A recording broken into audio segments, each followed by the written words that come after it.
Football has provided us with many superstars over the years. Young players dominating against senior players, a teenager dictating Champions League nights, and of course the stars that ended up burning out. This is a list of players who peaked too soon. Without further ado, let's start with Freddie Adu. Adu became a cultural symbol before he ever became a finished footballer. He made his professional debut at 14, younger than most academy players, and by 16 he had sponsorships, media tours and the weight of American footballing expectations sitting on his shoulders. Between 2004 and 2006, he was one of the most discussed young players on the planet, despite never establishing himself consistently at club level. Across his entire career, Adu accumulated 252 senior appearances, scoring 34 goals and providing 19 assists, numbers that are respectable for a journeyman midfielder but completely misaligned with the hype that followed him from adolescence. Number 9. Alexander Pato. Alexander Pato followed a very different path, but the outcome feels eerily similar. At AC Milan, Pato broke through as a teenager and immediately produced at the highest level. Before turning 20, he had already scored decisive goals in the Serie A and the Champions League, including the famous strike against Barcelona where he sprinted through the defense and finished with a composure that suggested inavailability. By the end of the 2009-10 season, he had 23 goals in all competitions and was averaging close to a goal contribution every 120 minutes. Elite numbers for a footballer that young. But his game was built on his physical sharpness and explosive acceleration, and recurring muscle injuries slowly stripped that away. As his availability declined, so did his ability to impose himself without space. The tactical side of his game never had the chance to expand, because his physical decline arrived before adaptation was necessary. By his mid-20s, Pato had already left Europe's elite stage, not because he was ineffective, but because the version of football he excelled at no longer existed for him. Number 8. Jack Wilshere. Wilshere's story is often reduced to injuries, but that framing misses something deeper. In the 2010-2011 season, at 19 years old, Wilshere became the youngest player to start a Champions League knockout match for Arsenal, and then delivered one of the most dominant midfield performances of the era against Barcelona. He completed more passes than any other player on the pitch, repeatedly took the ball under pressure, and dictated tempo against Xavi and Iniesta in their prime. That match set an expectation that he would become the central reference point for England's midfield for a decade. Instead, injuries robbed him of continuity, but more importantly, they robbed him of the chance to evolve naturally.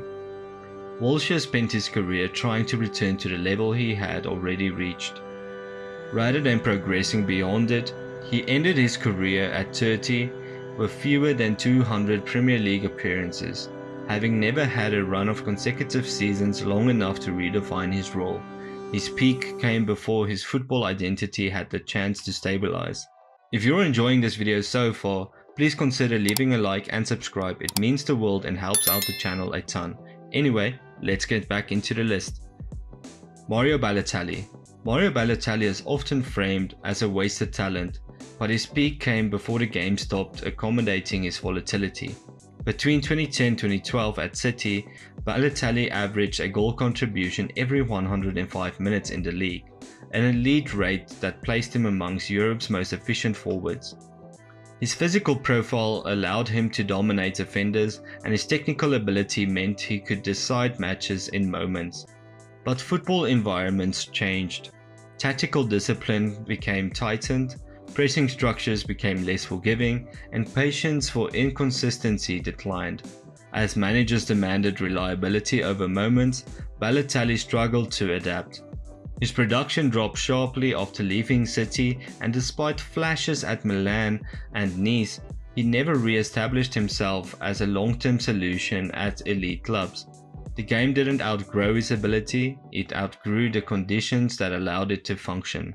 Bojan Krkić may be the clearest example of emotional timing going wrong. At La Masia, he broke youth scoring records previously held by Messi, and by 17 he was a regular contributor to Barcelona's first team.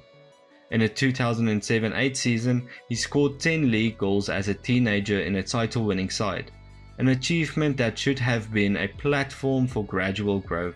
Instead, expectations accelerated faster than his ability to process it. Anxiety became a constant presence, affecting his performances and decision-making. Bojan's career path became nomadic, moving from Barcelona to Roma, Milan, Ajax, Stoke and beyond, never settling long enough to rebuild confidence at the level he had reached too early. Dele Alli. Dele Alli's peak is one of the starkest statistical drop-offs in recent Premier League history. Between 2015 and 2017, he scored 32 league goals from the midfield, arriving late into the box with timing that defenders couldn't track. At 21, he was already a two-time PFA Young Player of the Year and central figure for both club and country. But his game was heavily dependent on freedom, intuition and chaos within structured systems. As opponents adjusted and Tottenham's tactical environment became more rigid, those strengths were no longer amplified. His goal output collapsed, his influence diminished, and the lack of a secondary role became clear. The moment football demanded reinventation rather than expression, there was nothing to fall back on. Wayne Rooney. Wayne Rooney's career complicates the discussion because his achievements are undeniable, but his physical decline arrived unusually early. Rooney made his Premier League debut at 16, became England's youngest goalscorer at 17, and played over 250 senior matches before the age of 25. By the time he reached his late 20s, he had already accumulated a workload comparable to 5 years his senior. His tactical versatility masked physical regression for a while, but by 30, his explosiveness was gone. Rooney didn't fail to adapt, he adapted constantly. The issue was that his most intense years came before longevity was ever a part of the equation. That leads us perfectly into Michael Owen. Michael Owen's peak is easier to quantify. By the age of 20, he had scored 40 Premier League goals, won a Ballond'or by 22, and averaged nearly a goal every other game for club and country. His game evolved around pace and timing, and once injuries reduced that sharpness, the margins disappeared. Owen never developed into the type of striker who could dominate with hold-up play or creativity.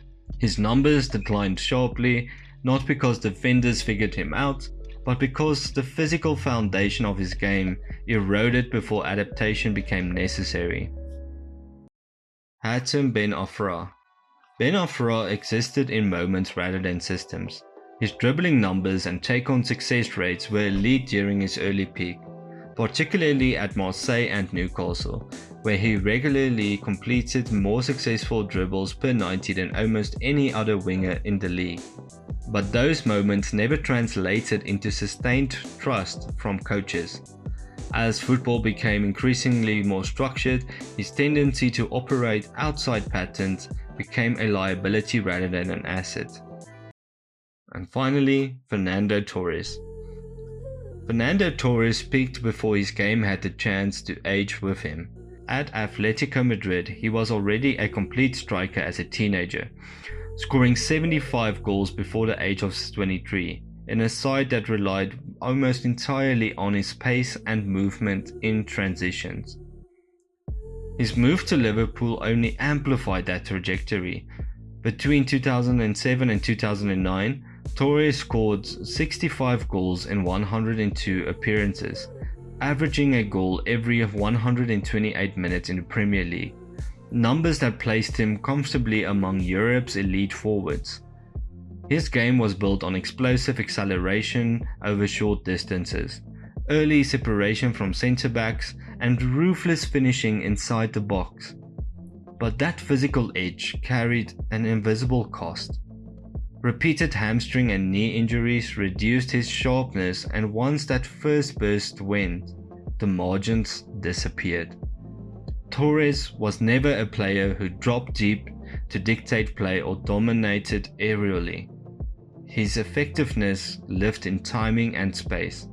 By the time he moved to Chelsea, his output collapsed, not because his talent vanished, but because the version of football he mastered arrived too early in his career arc. And when reinventation became unavoidable, the tools were no longer there. Thank you for watching. I've been Chris from the Touchline Report. Cheers.